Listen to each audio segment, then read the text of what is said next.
The year 1187 stands as a turning point that forever reshaped the destiny of the Holy Land, the Crusader states, and the balance of power between Christianity and Islam. To imagine it properly, place yourself in Jerusalem during the spring of that year. The streets hum with life. Pilgrims from across Europe shuffle past bazaars filled with merchants selling silks, spices, and relics, while armored knights clank through the crowded lanes, their crosses gleaming under the Mediterranean sun. The golden dome of the rock rises in brilliance, but it sits within a city dominated by Latin crosses and Christian churches. For nearly 90 years, since the First Crusade had stormed these walls in 1099, the Crusader kingdom of Jerusalem had stood as a seemingly permanent bastion of Christendom. Warrior monks of the Templars and Hospitallers keep order in the streets. Frankish lords rule from fortresses, and processions of clergy fill the air with chants of devotion. From the outside, it looks secure, as if it might last forever. Yet, beneath the surface, a single reckless act was about to unravel everything. Within 6 months, this proud kingdom would crumble, Jerusalem itself would fall, and all of Christendom would shudder in disbelief. The disaster began not with a great battle, but with one man's greed and another's honor colliding in a way that ignited a storm. Renald of Châtillon, Lord of Carrick, was notorious even among Crusaders for his brutality and arrogance. He had once been captured and spent 16 years in a Muslim prison, and when he was finally released, he seemed determined to make up for lost time with cruelty and violence. He was the kind of man who saw treaties as meaningless scraps of parchment and diplomacy as cowardice. By late 1186, a fragile truce existed between Saladin, the Sultan of Egypt and Syria, and the Crusader states. This truce allowed caravans of Muslim merchants and pilgrims to pass safely through Christian territory in exchange for tolls. One such caravan, vast and glittering with wealth, laden with silks, spices, gold, and pilgrims bound for Mecca, made its way north. Among its travelers were nobles, scholars, and even Saladin's own sister. They carried papers of safe passage, the kind that should have guaranteed protection. But when this caravan passed near Carrick, Renald pounced. His knights swooped down like wolves on helpless prey, slaughtering guards, seizing treasure, and dragging the survivors into captivity. The treaty was shattered in blood, and Saladin's family members were taken prisoner. When word of this outrage reached Saladin, he did not immediately rage into battle. Instead, he first tried diplomacy, revealing his character. He sent envoys to Renald, demanding the release of the prisoners and restitution of the goods. Renald laughed in their faces and refused. Then, Saladin appealed to King Guy of Jerusalem, pointing out the clear violation of the truce. King Guy knew Saladin was right. By every standard of medieval diplomacy, Renald's actions were unlawful. But Guy was a weak monarch, his crown secured only through marriage to Queen Sibylla and his alliance with powerful nobles like Renald. To turn against Renald risked civil war. So Guy declared himself powerless to act. That moment sealed Jerusalem's fate. Saladin realized treaties with such rulers meant nothing. He gathered his court, raised his hand, and swore a solemn oath. He would personally kill Renald of Châtillon with his own sword. And more than that, he would break the Christian kingdom once and for all. The first blows came in May 1187, when Saladin dispatched raiding parties into Crusader territory. Gerard de Riedfort, Grand Master of the Templars, was reckless and hot-blooded. When Muslim forces raided near Acre, he rushed out with a small force to meet them without waiting for reinforcements. The result was the Battle of Hattin, a massacre in which nearly the entire Templar force was wiped out. It was a preview of what was to come. Throughout the spring and summer, Saladin marshaled the greatest army he had ever commanded. From Egypt came disciplined Mamluks, from Syria and Iraq came Turkish horse archers and Kurdish warriors. From the coast came naval support and siege engineers. Nearly 40,000 men gathered beneath his banner. 12,000 of them were cavalry, professional soldiers who had trained since childhood in mounted warfare. Against this storm, the kingdom of Jerusalem could field perhaps 20,000 men at best. scraping garrisons from castles, summoning every knight, and even carrying into battle the most sacred relic of all, the true cross, believed to be a fragment of the cross on which Christ was crucified. The fate of the kingdom would hinge on one battle. Saladin did not need to conquer every castle one by one. He needed only to annihilate the Crusader army. His plan was simple: draw them into a position where water and terrain would doom them, then crush them utterly. That opportunity came when he besieged Tiberias, a fortress by the Sea of Galilee, where the wife of Raymond III of Tripoli, Esquiva, was trapped. Saladin knew Raymond could not ignore her plight. The Crusader High Council met to debate.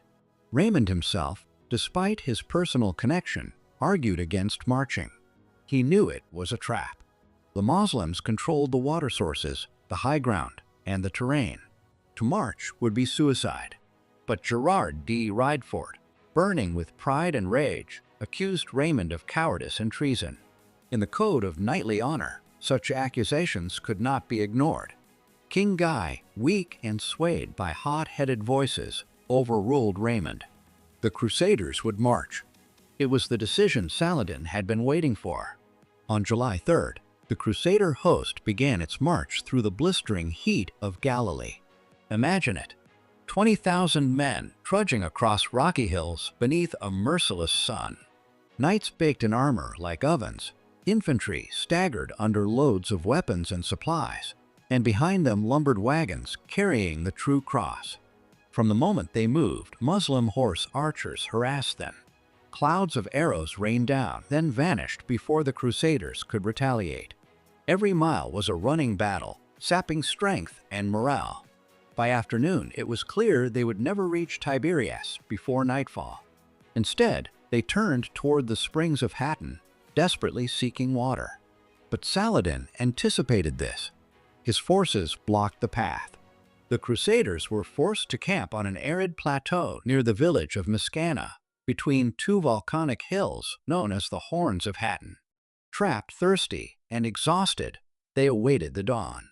That night became one of terror. Saladin's army encircled the Crusader camp so tightly, one chronicler said, a cat could not have escaped. All night, the Moslems prayed aloud, reciting verses of the Quran, chanting, and beating war drums that echoed across the plateau. Then they set fire to the dry grass, choking the Crusaders with smoke. The men, already parched, gasped for air as the smoke burned their lungs. Horses collapsed, soldiers hallucinated, and morale crumbled before a single sword had been drawn. By dawn, the army was broken in spirit. On July 4th, 1187, the trap was sprung. Saladin's forces closed in from every side. Arrows darkened the sky as cavalry surged forward. The Crusaders tried desperate charges, but each time the Moslems opened their ranks, let the knights pass, then closed behind them, cutting off retreat. The famed heavy cavalry that had dominated Middle Eastern battlefields for decades now found itself powerless. The heat grew unbearable, men collapsed from thirst, and the true cross, carried into battle as a symbol of divine favor, was seized by Muslim warriors when its bearer was struck down.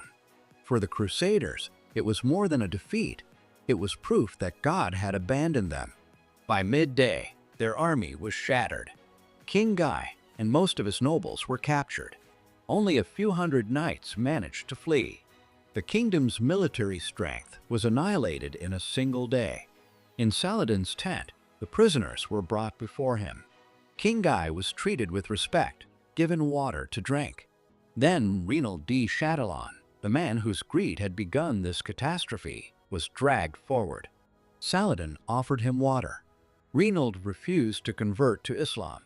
Without hesitation, Saladin struck him down himself, fulfilling his oath.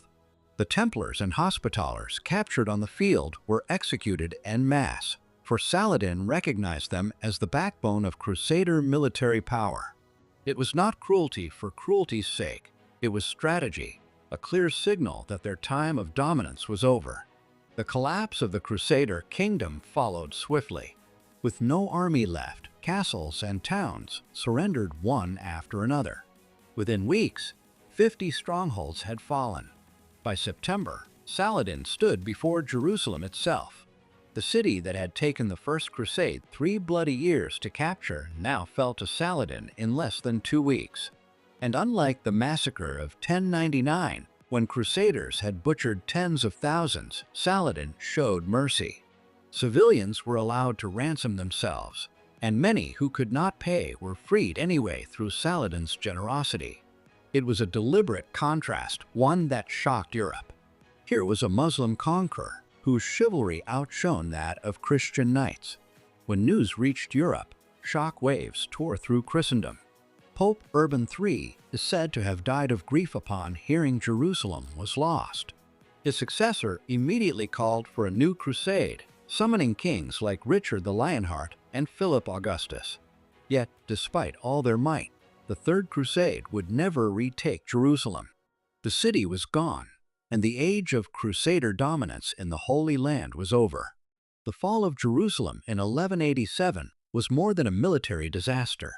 It was a lesson in how arrogance, greed, and poor leadership can unravel empires.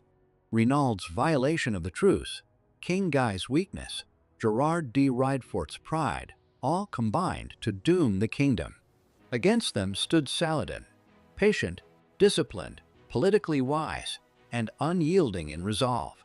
In one summer, he proved that the Crusader states were not divinely protected fortresses but fragile creations, vulnerable to unity, strategy, and will.